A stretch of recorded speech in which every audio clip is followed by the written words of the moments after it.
Hii ni hifadhi ya taifa ya Burigi Chato. Ndio. Ni hifadhi iliyoko mkoa wa Geita, wilaya ya Chato, hadi mkoa wa Kagera, Leba Kusini. Ndio. Hifadhi hii kuanzia Burigi Chato, kambi ya Katete. Ndio. Ni kambi ambayo inalinda majangili.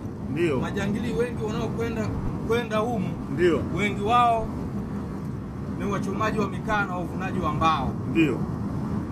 Lakini ukienda kwa umbali wa kilomita zaidi ya 100, ndio kuna wanyama unaanza kuwapata.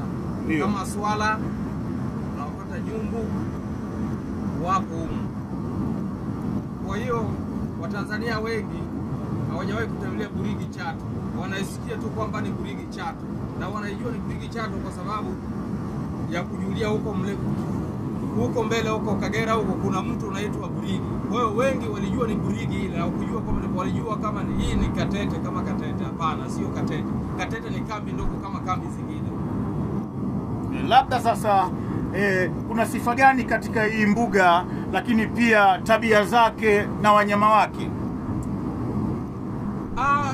Sifa ya mbuga hii ni kwanza ni ukubwa wake. Ukubwa ulionao ni mbuga ya 4 Tanzania kwa ukubwa. Lakini pia ina rasilimali nyingi, hususan upande wa mbao, miti asili iko humu. Lakini pia ninaona kwamba kuna ufukwe wa Ziwa Victoria pembeni yake. Iko kando ya Ziwa Victoria. Hususan ukianzia Katete imeingia hadi kule chini Mwaloni, ni sehemu yao, na kuna Mwaloni ni nini yani? Yaani ufukwe ni wa chini. Okay. Ufukwe ni wa chini wa maji. Hebu waambie basi Watanzania wote ambao wanakutazama kupitia Kujoka TV, unawaambia nini? Watanzania wote wanaonitazama kupitia Kujoka TV na wakaribisha Burigi Chato. Waje wakatembee, waone mandhari ya Burigi Chato. Wasikariri Serengeti wala Ngorongoro, hapana, wala Mikumi.